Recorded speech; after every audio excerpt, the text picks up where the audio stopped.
Diversity in Customer Service Environments webinar. Our host, as you know, is Robert W. Lucas, author of our Customer Service Skills for Success text, and my name is Liz Steiner from McGraw-Hill Education. Just a little bit of information about Bob. I have tons of information about Bob's background. He's, a customer service manager for a discount drug chain. He's the author of 32 books. Bob, why don't you tell them a little bit more about yourself? Oh, absolutely. Well, thanks very much, Liz. I've been in training and development in customer service for over 40 years, and that's where a lot of my content comes from this book. I've owned several companies, as you see on the screen there. I've been a customer service manager in a for-profit organization, and over the years I've taught in a variety of universities and have done hundreds of seminars and workshops on customer service. And so one of the topics that continues to come up when I do workshops, and it is a challenge for some people, is that we're such a diverse world now that they need more information on how to deal with all these things that they don't know anything about, in some cases as customer service representatives. So we got the idea of doing a webinar that would allow me to just sort of share some insights that I've gained. I have lived and traveled to 28 different countries and worked in 2 of those countries. And so I have some personal insights into what works and what doesn't work when you're dealing with other people who are a little different from you in some instances. So I thought I'd share some of those things with you. So Liz, what's our first question? So our first question, Bob, is why all the concern about dealing with diverse customers? Aren't all customers alike? Actually, they're not. I would say emphatically no.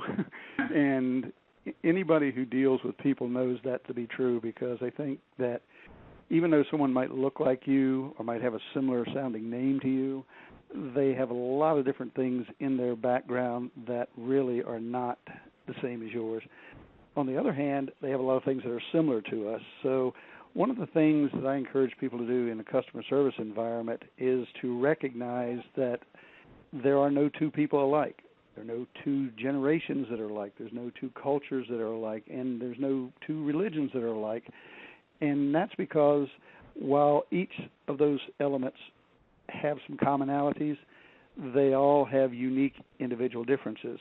And in today's rapidly changing world, one of the things I find is that where we've got all this mobility and technology to be a common thing, it's not uncommon for people who work as customer service representatives to run into people who have a wide variety of differences, backgrounds, experiences, religions, modes of dress, values, beliefs, all those type things. And they may encounter one or more of those types of individuals on a daily basis.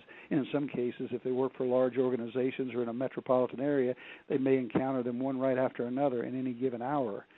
So I think that for people to make the assumption that, well, they kind of look like, whatever, then I'll treat them like that, that use a cookie-cutter approach, that's a big mistake I think that sometimes we make. We get complacent in the way we deal with people and in the way we interact with people who we feel comfortable with.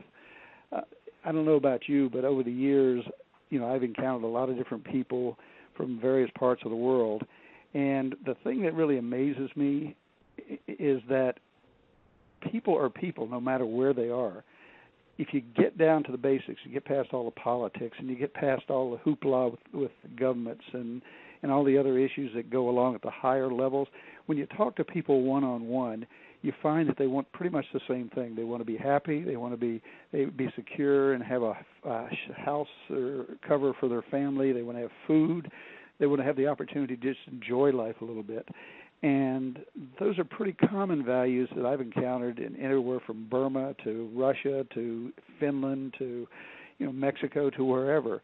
And I think that one of the things that we have to remember sometimes, especially if we're training people or if we are managing people in a customer service environment, is that everyone doesn't have our levels of experience.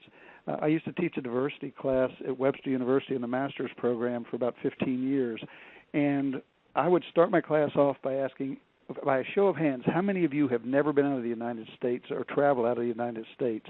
And I'd probably get out of a class of 20 people, I'd maybe get one or two people who said they had traveled. The rest of them had not. And so I said, well, have you at least taken a cruise to the Bahamas? And the majority of people had not. And interestingly enough, I saw on Fox News this morning, some of you may have seen it as well, there was an interview with the Royal Caribbean's president, and they were talking about the impact of things that are going on in the industry on travel. And there's a statistic they threw out that comes from the major cruise industry, the CLIA, and they said 75% of the people have never cruised. And being from Florida, that just blew me away because we've got 5 ports here in the state of Florida. So, anybody you talk to on a daily basis have been on some kind of cruise, even if it's a 3 or 4 day thing to the Bahamas. And so without having that exposure, without having that experience, I think a lot of customer service agents and other people in the organization who deal with their internal customers don't have the knowledge of what people are like in different countries, what they expect, what they value, those kinds of elements. And that's one of the reasons I cover that so intensely in my Customer Service Skills for Success book. I also dedicated an entire book called Please Every Customer, Delivering Stellar Customer Service Across Cultures with McGraw-Hill. And that's all I do is I focus on that topic because I think it's that important. Because when I was doing research for that book and for the chapter revisions on this book recently, I found that there's a lot of changes continually going on related to diversity, and all of those impact. So the big challenge I see related to your question of why all the concern about dealing with diverse customers is that they are not alike, and we can't treat them alike. Even in cultural things, as I'll be talking about later, as cultural groups, there are going to be individuals who are different. And so for a customer service representative to say, oh, they're from India, I know what they like, and then start proceeding accordingly, that's a big mistake. Because no matter where someone's from, they're unique, they're individuals, and they're not going to be those people.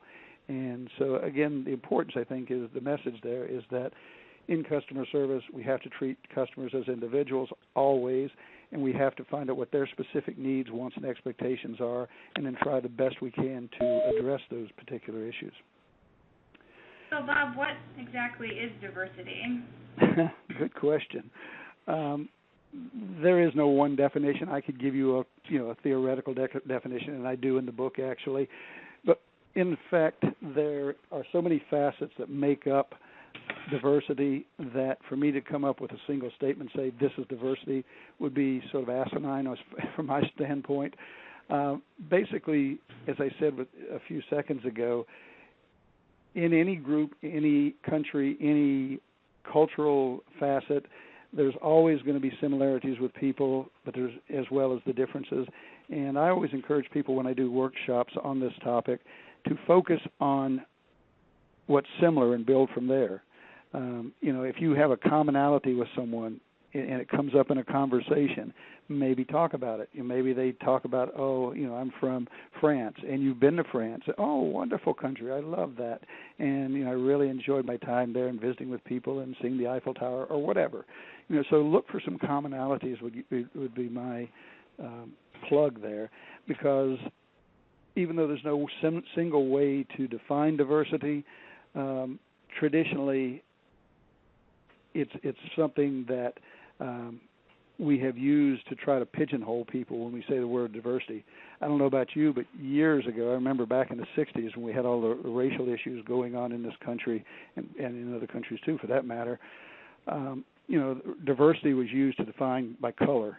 They're either black or white, or they're either red or whatever. And the issue there is that, again, you're pigeonholing people and saying, well, I need to treat them like this because that's what they are, which it could be no further from the truth. When you really look at diversity, it encompasses a broad spectrum of things. It looks at, all the different elements that someone is and brings to the table as a customer. And, on the screen there, you can see some different elements that are general: culture, ethnicity, race, age, gender, ability levels, religion. Those are just some of the major categories of diversity. But the thing, as I mentioned earlier, is you've got to look beyond that, because within each of those various elements, there are subgroups or subcategories, if you will.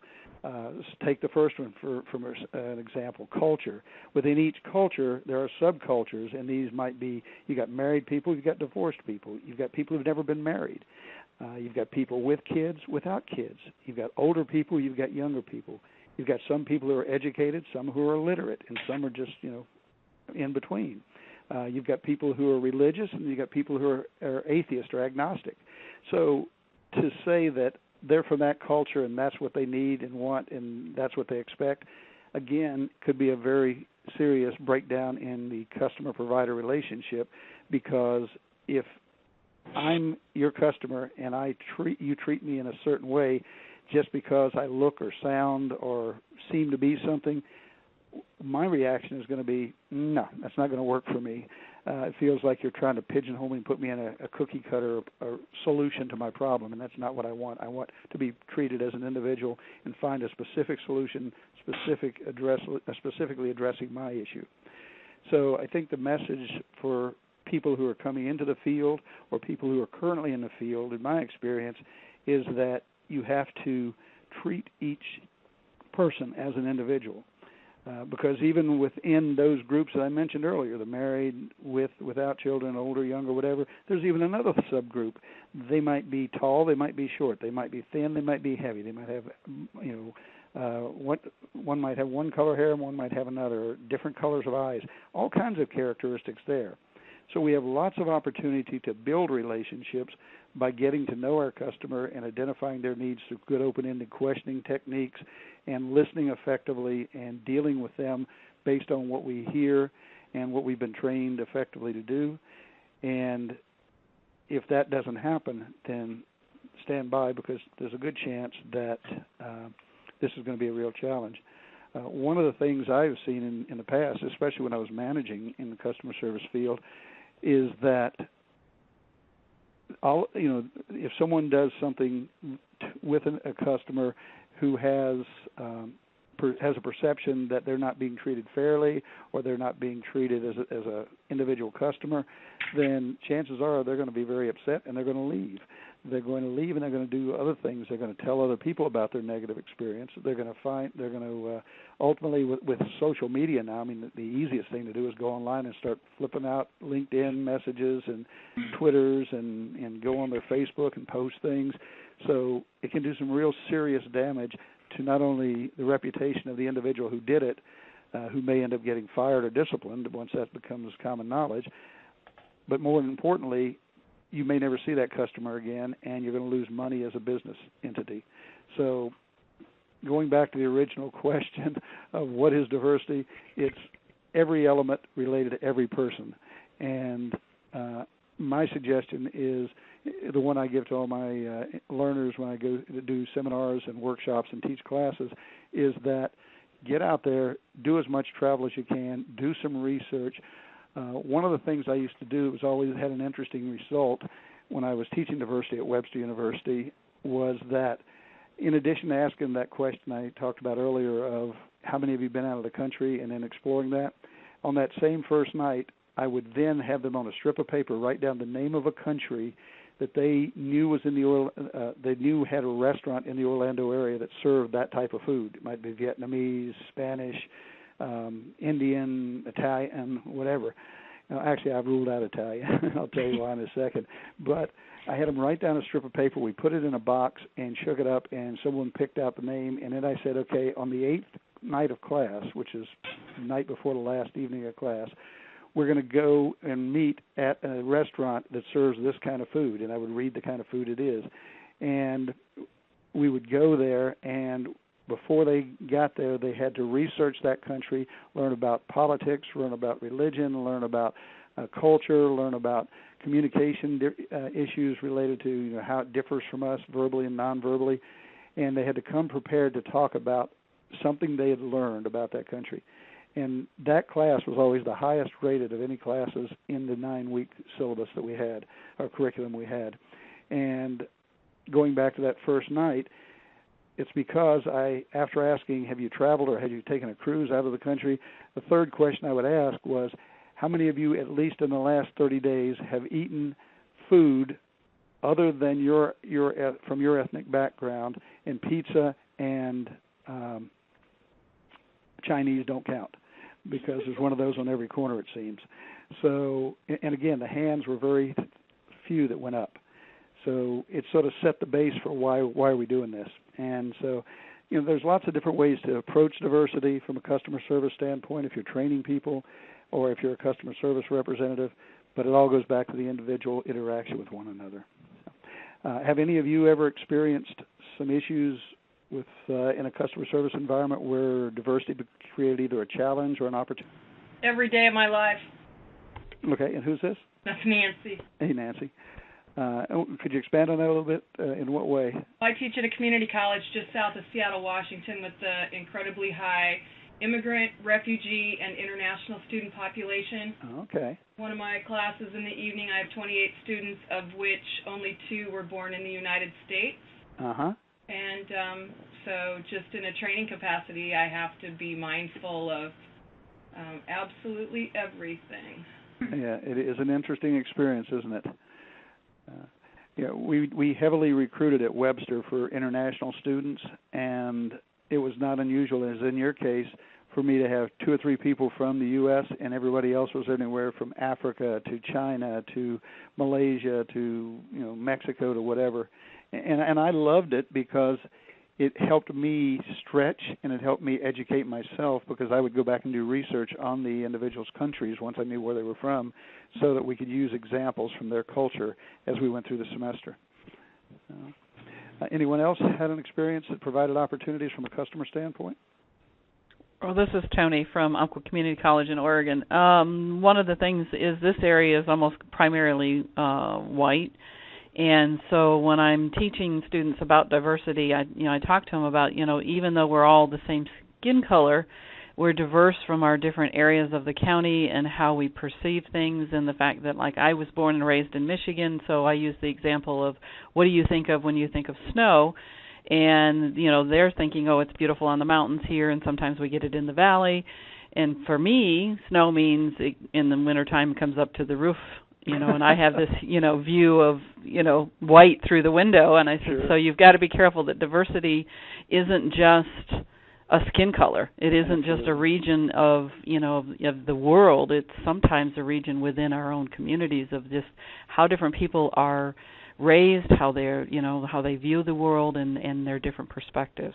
Sure. Well, that's a great example. And even within your own community or county, I mean, each person differs because each person has different experiences. They went to different schools, they're different religions. They, there might have been a single parent or 2 parents, or in some cases there might have been an orphan. So all of those factors impact the way people think, the things they need, they want, and they expect in a customer environment. And the more you know about those customers, the better you can serve them, obviously. So thank you. Okay.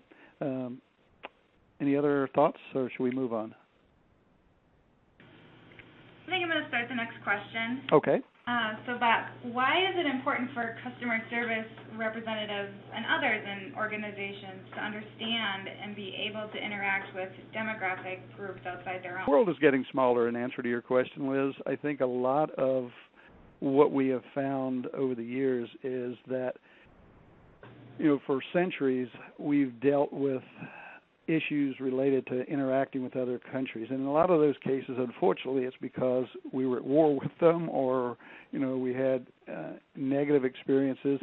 If you go back and look at our history up in about the 1900s, early 1900s, we were kind of an isolationist country, and we didn't reach out. We didn't send, some people would say this is good, we didn't send billions of dollars to all these third-party worlds and interject things into the cultures and try to share philosophies and that sort of thing.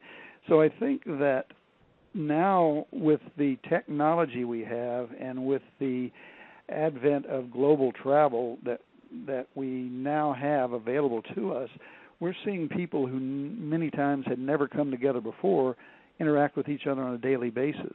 As we heard, out in the northwestern part of the country here, we've got a huge minority population, and I hate that word, even though it's a government word, but a huge diverse population out there that has brought with it their cultural values and beliefs and some of the things that they have experienced in their lifetimes.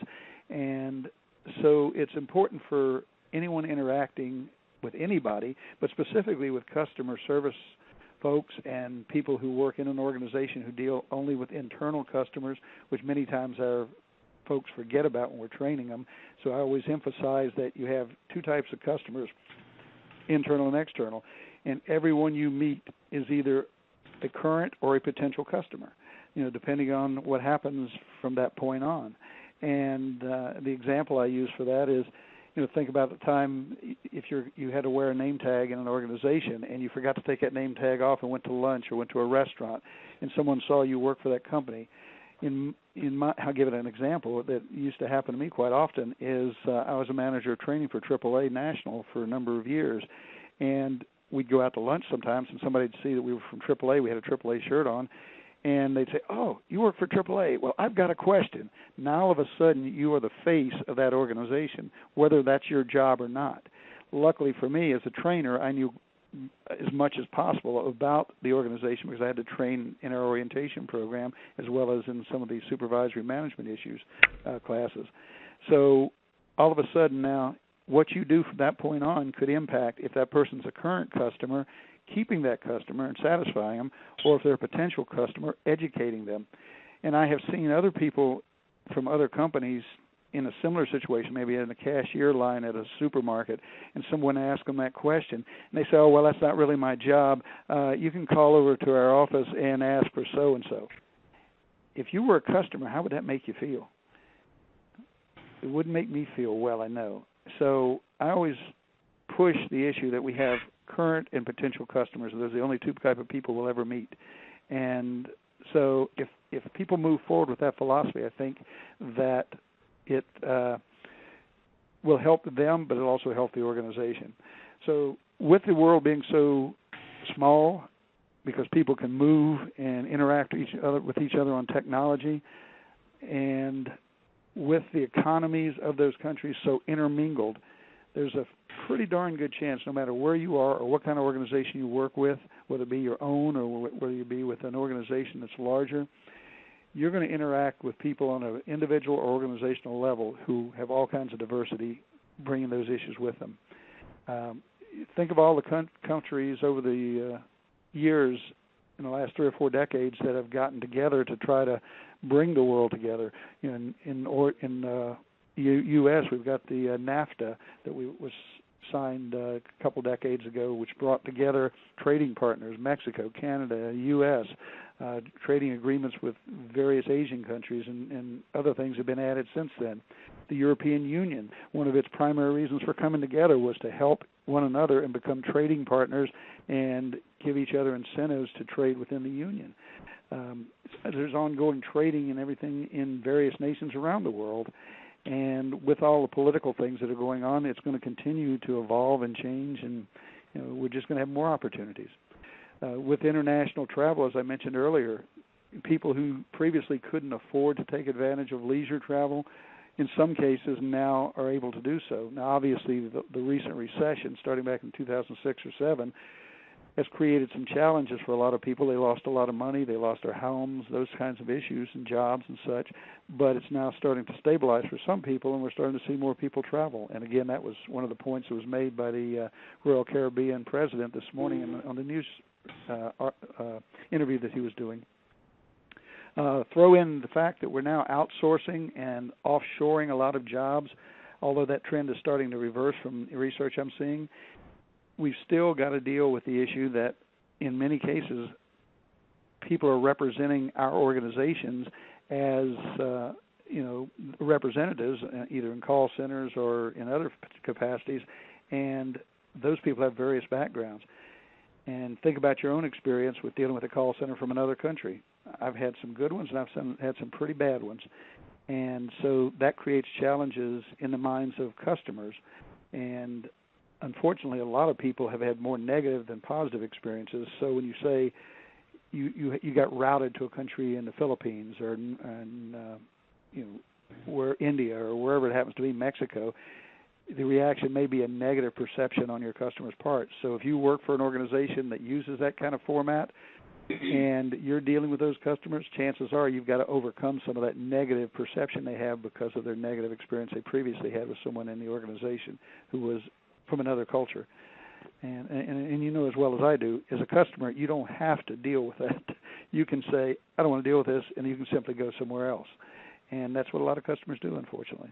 So anything a customer service representative can do to overcome that negative perception and to interact positively with people, no matter what culture they're from, then that's going to help the company, that's going to help the customer in the long run.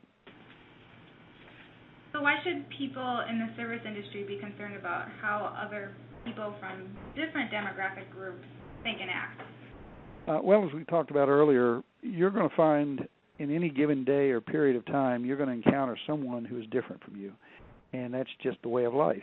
And now with the mobility that people have, where you can get on a plane in one side of the world and be in the other side of the world in less than a day, that whole opportunity is manifested in a huge jump in potential. You're going to have people that you never even knew there was a country from, and you may be talking to them on the phone, or you may be interacting because they're accessing through a chat line. You're going to have an opportunity to interact with someone who you don't know a thing about a country because it was just created 6 months ago, for example. You know, those kinds of things are happening on a regular basis. But whether it be via the telephone, online, in stores, public transportation situations, if you're part of a religious organization, go to professional meetings, if you teach in a classroom, as all of us do, you know, those are opportunities where we're going to encounter diversity. And so you've got to recognize that you've got to do some research, and this you have to if you want to be successful, I should say. But it's something that you've got to do to stay ahead of the game, so to speak, to increase your knowledge and skills and be able to interact. And I like to put myself in situations where I am going to encounter people that I'm not that familiar with.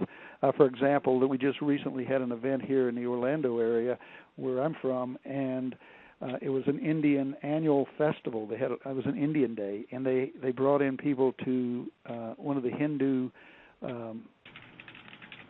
facilities over here where they had people dancing. They had different food available from different parts of India.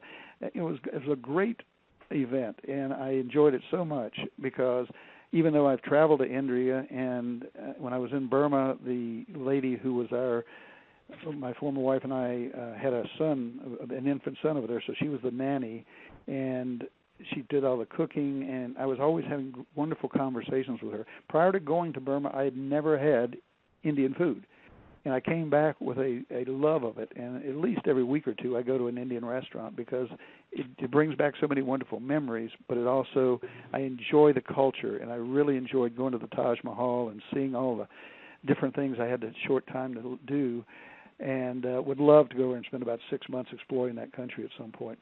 You know, I don't know if it'll ever happen, but it's a nice fantasy. But that's because I enjoy learning about other cultures, and I enjoy interacting with other people. So if you've got somebody who's a customer service representative and they come with that love of exploring and learning and taking that information and letting it manifest itself in interactions with other people, you're going to have a successful opportunity in customer service.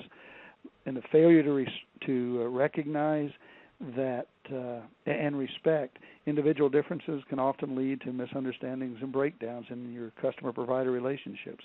So that's one of the issues that customer service representatives have to try to overcome, because ultimately they lose, the organization loses, and the customer loses if the event that occurs ends up being a negative one, because once that customer leaves that interaction, they're going to go away disgruntled in many cases if they weren't satisfied. And as I said before, with social technology and with ease of talking to other people, that negative word of publicity is going to kill you. And so, you know, with your students, I'm sure you're already doing it, but provide opportunities where they can learn about other cultures. And since you all use the book, I'll point out to you that we've upgraded some of the activities, added some additional things to help people research diversity, as well as some of the other topics in the other chapter. So using interactive things where students actually go out and do their own research and come back and share it with others is a wonderful way, in my experience, to have you not do all the work for teaching, but also to have them sort of own that knowledge and to maybe want to later go out and find more about the cultures that they've explored. So I've heard that it's crucial for service providers, and really anyone, to recognize various cultural values and benefits, beliefs, possessed by different demographic groups and subgroups. What are your thoughts on that? Well, I got a lot of thoughts, but as you can see, probably. But I guess that recognizing values and beliefs being different are pretty crucial in whatever we do. Whether we're dealing with somebody in your family, or whether we're dealing with a neighbor, or whether we're dealing with someone in a customer service environment. But first of all, I guess you have to explore and help your students know what are values and what are beliefs, because these are things that are ingrained in every individual. From the day people start moving on this earth, they're being exposed to things related on their cultural backgrounds, related on what their parents believe and value. I mean, we are products of our environment, no doubt about that. I mean, we learn things. Hopefully, as we get older, we have a brain that allows us to want to challenge things. I mean, I don't know about you, but as a boomer, our generation challenged everything, and it's neither good nor bad, I think. I think if people use the information they obtain to do an analytical survey of what's going on in any given situation, especially a customer situation, then they're going to benefit from that. Obviously, some people get very focused and very form perceptions of individuals and groups because of a few experiences they've had, and they project those onto other people, which is not a fair thing to do nor a smart thing to do. But, if you look at what values are, they're really just long-term approaches or appraisals, really, of what people value, what's more important to them, as far as ideas, people, places, things, individual practices, group practices, cultural practices, and ultimately all of that's going to affect their attitudes as well as their behavior in any given situation. So I think that in going back to your question of why service providers and anyone else for that matter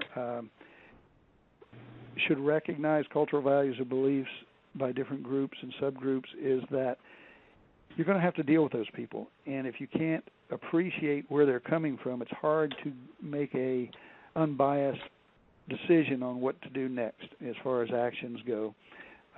For example, with values, different cultures value similar things in different ways. Take time, for example. There are so many different opportunities where people working together may run aground because they either don't know something about an individual's background or they don't think about it. And time is a big one because everybody deals with time to some extent. And the challenge is that different cultures have different views of time. In the United States and in other westernized countries, we often take the approach of, time is money. Think of slogans that you've heard, faster than a New York minute. Those things basically are indicative of people who believe that, time has got to be used very precisely, such as the Germans do. I mean, they're like autobots as far as use of time. It's got to be, you've got to be there on time for a meeting. You've got to, do things. Everything's very precision in for many people in that culture. And so if you had two people, for example, somebody from the U.S. and somebody from a culture such as some of the Hispanic or Asian cultures, which takes a kind of laid-back approach on time based on their culture, there may be a conflict. If I say, okay, let's get together at 2 o'clock tomorrow, and someone from one of those cultures says, oh, good idea, we can do that. And so I'm sitting there at 2 o'clock, nobody's there. 2:10, nobody's there. 2:20, nobody's there. It's not unusual for some people in some of those cultures to think, okay, it's okay. You said 2 o'clock, so it's kind of 2 o'clock. It's 2:30, and that's when I'll show up for either business events or from for a personal event, and that can be very frustrating for the person who's on the other end who's waiting for them. And so that's one of the values that sometimes it causes problems. The elderly, as the world ages, many cultures are getting to the point where they're not going to have enough people coming in to take over the jobs. In Europe, for example, many of the countries over there are wrestling with that already, as we are here in the United States. As the population ages, it puts more stress on the economy, but from a customer standpoint, it also puts a challenge because there aren't enough people who want to come into the customer service jobs, which is why a lot of times when we go into organizations, there's nobody to wait on us. And that, coupled with downsizing and all the other economic and political things that are going on in the organization, create real challenges for the customer service representative, because when they finally do get to that disgruntled individual, because they've been waiting for what they feel is maybe an extended period of time, now they've got to deal with defusing the situation before they can even get to know the person and offer quality service. So it does create some real challenges as a diverse in a diverse population. But the elderly, and how you deal with them in different cultures is different. Asia, for example, with age comes respect and wisdom and honor, and in other cultures, especially in other generations, that may not be true for all individuals. So there's a clash there. The older people are thinking, well, I should be respected. I'm smarter, I'm older than you, and in some cases they may say I'm smarter than you because I've lived longer. And if you're a younger customer service representative and you don't recognize their need or their perceptions, then there's immediately going to be potential barriers going up. Ownership of property in many cultures are different. Buddhist and and some African tribes, and even here in our country, the Chickasaw Indian Nation, owning property is not something that is really looked at as that's our goal in life. Not to get rich, not to own everything, and it's often frowned upon. Potentially, that can impact a person's from those cultures perception on buying. What do I really need? And the person who is being a salesperson or a customer service representative and maybe trying to upsell, if they come across as too abrupt or too pushy, which often happens in cultures that are very time specific, then there may be breakdowns in communication there. There may be resentment on the part of the customer. So ultimately, we have to look at the values. We also have to look at the beliefs that are tied into those values. And if I believe, for example, that customer service representatives are really not there to help me, it's just an annoyance I have to go through to get what I want, then I may be more abrupt or less flexible in my approach with that customer service representative. And then again, that's going to create a challenge because depending on the personality and the experience and the training that individual's had in the customer service industry, they may react abruptly, or they may come across with a retort that kind of upsets the customer.